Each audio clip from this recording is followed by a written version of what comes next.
सालों पहले एक नगर में किसी सेठ के 7 बेटे रहते थे। सभी की शादी सेठ ने समय रहते करवा दी। सातों बहू मिलकर घर का काम भी किया करती थी।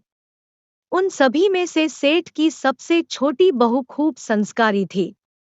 एक दिन यूं ही काम करते हुए घर की बड़ी बहू ने अपनी देवरानियों से कहा कि घर को लीपने के लिए पीली मिट्टी नहीं है, जंगल जाकर मिट्टी लानी होगी।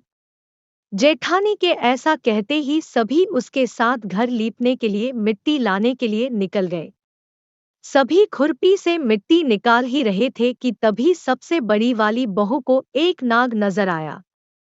उसे मारने के लिए जैसे ही बड़ी वाली बहू ने खुरपी उठाई, वैसे ही सबसे छोटी बहू ने कहा, जेठानी जी, इसे मत मारिए, इसकी कोई गलती नहीं है, जंगल तो इसका घर है। अपनी देवरानी की बात मानकर उसने नाग को कुछ नहीं किया। तभी उस छोटी बहू ने नाग से कहा कि आप एक जगह पर अलग से बैठ जाइए, हम तब तक मिट्टी खोदते हैं, फिर आपके पास आएंगे। इतना कहकर सभी मिट्टी निकालने लगे और कुछ देर बाद घर चले गए। सभी के दिमाग से नाग वाली बात निकल गई थी। अगले दिन छोटी बहू को अचानक से याद आया कि उसने नाग को इंतजार करने के लिए कहा था। वो तुरंत अपनी सभी जेठानियों को अपने साथ लेकर नाग के पास चली गई। वहां देखा तो वो नाग उन सभी के इंतजार में उसी जगह पर बैठा हुआ था। नाग को देखते ही छोटी बहू ने प्यार से कहा, भैया, कल हम लोग आपके पास आना भूल गए थे, उस बात के लिए आप हमें माफ कर दीजिए। जवाब में नाग बोला, तुमने मुझे भाई कहा है, इसलिए मैं तुम्हें दंड नहीं दे रहा हूँ, नहीं तो अब तक मैं तुम्हें डस चुका होता। आज के बाद में तुम हमेशा के लिए मेरी बहन रहोगी। अब तुम अपने भाई से कोई वरदान मांग लो, मैं तुमसे बहुत खुश हूँ। इतना सब सुनने के बाद छोटी बहू ने नाग को बोला, मेरा कोई भी सगा भाई नहीं है, इसलिए मैंने आपको भाई कहा था। अब से आप मेरे भाई हो। अब हरदम मेरी रक्षा करना आपका फर्ज है। बस यही वरदान मुझे आपसे चाहिए। नाग ने हर कदम पर साथ देने का वादा किया और अपने रास्ते निकल गया। सेठ की सारी बहू भी अपने घर लौट गई। कुछ समय बाद नाग इंसान का रूप बनाकर अपनी बहन से मिलने सेठ के घर गया। उसने सेठ से कहा कि मेरी छोटी बहन को बुला दो, वो आपकी छोटी बहू है। पहले तो उनके मन में हुआ कि बहू का कोई भाई ही नहीं था, ये कहाँ से आ गया। फिर भी उन्होंने अपनी छोटी बहू को बाहर बुलाया। नाग ने फिर साथ में बहन को अपने घर लेकर जाने की बात की। सेठ ने इसकी भी आज्ञा दे दी। तभी नाग ने अपनी बहन से पूछा, कहीं तुम मुझे भूल तो नहीं गई हो ना?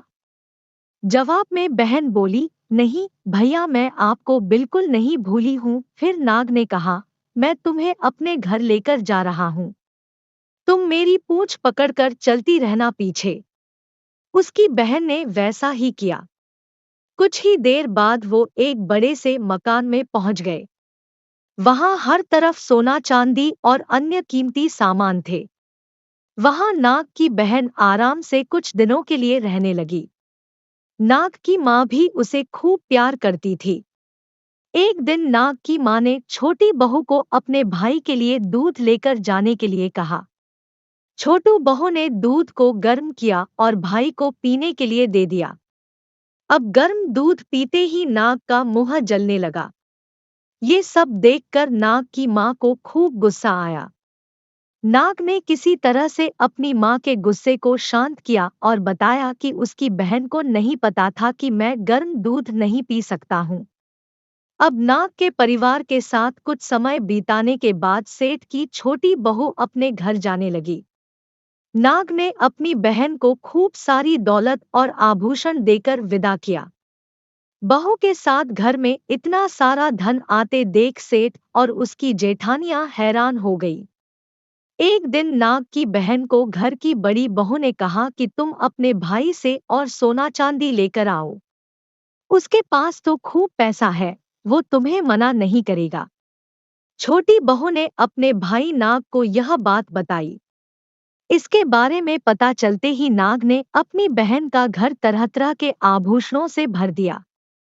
सभी जेवरातों में से एक हीरे का हार बेशकीमती था। उसे देखते ही हर किसी का मन उस पर आ जाता था। होते होते उस हीरे की हार की खबर राज्य की रानी तक पहुंची। उसने छोटी बहू से हार लेकर खुद अपने पास रख लिया। दुखी होकर सेठ की छोटी बहू ने अपने भाई को इसके बारे में बताया। गुस्से में उसके नाग भाई ने रानी के गले के हीरे के हार को नाग बना दिया। इससे डरकर रानी ने एकदम हार को अपने गले से उतारा और सेठ की छोटी बहू को महल बुलवाया। उसके महल पहुंचते ही रानी ने छोटी बहू को बताया कि कैसे हार उसके गले में नाग बन गया था और उससे इसकी वजह पूछने लगी। तब सेठ की छोटी बहू ने बताया कि नाग भाई ने यह हार सिर्फ मुझे पहनने के लिए दिया है। इसे कोई दूसरा इंसान गले में डालेगा तो यह तुरंत सांप बन जाएगा। इस बात को सही साबित करने के लिए रानी ने सेठ की छोटी बहू को सांप बन चुके हार को पहनने के लिए कहा। छोटी बहू ने जैसे ही नाग बने हार को गले में डाला तो वो दोबारा हीरे के हार में बदल गया। महारानी ने ये सब होते हुए खुद अपनी आंखों से देखा और हैरान रह गई। अब उसे सेठ की छोटी बहू की बात पर यकीन हो गया। उसने हार छोटी बहू को अपने साथ लेकर जाने के लिए कहा। इतना सब होने के बाद रानी ने सेठ की छोटी बहू को कुछ सोने की मुद्राएं देकर महल से विदा कर किया। अब सेठ की छोटी बहू घर में सोने के सिक्के लेकर पहुंची। यह सब देखकर सेठ की बड़ी बहू को जलन होने लगी। उसने सोचा कि क्यों ने ऐसा कुछ किया जाए जिससे देवरानी परेशान हो जाए। उसने अपने देवर से पूछा, आखिर तुम्हारी पत्नी को इतने आभूषण, धन ये सब कुछ कैसे मिल रहा है? तुम्हें उस पर ध्यान देना चाहिए। यूं ही तो कोई किसी को इतना सारा धन, जेवरात और सोने के सिक्के नहीं दे देता है। पता करो कि आखिर क्या मामला है। भाभी से अपनी पत्नी के बारे में इतना सब सुनने के बाद उसके मन में अपनी पत्नी के लिए शक पैदा हो गया। उसकी हर बात को वो शक भरी निगाहों से देखने लगा। एक दिन इस बारे में उसने अपनी पत्नी से बात की। खुद के लिए अपने पति से ऐसा सब सुनने के बाद वो दुखी हो गई।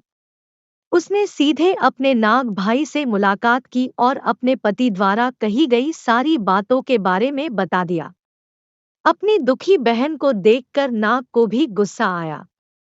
सीधे वो अपनी बहन के पति से मिला और बोला कि अपनी बहन को जेवरात और दूसरे तोहफे मैंने दिए हैं, तुम्हें उस पर किसी भी तरह का शक करने की जरूरत नहीं है। वो बहुत ही अच्छी है और अगर आगे से कभी भी तुमने उसे कुछ गलत कहा या उस पर शक किया तो मैं तुम्हें जिंदा खा जाऊंगा। नाग से ये सब सुनने के बाद सेठ के बेटे ने उससे माफी मांगी और कहा कि आज के बाद से मैं ऐसी बातें बिल्कुल भी नहीं करूंगा।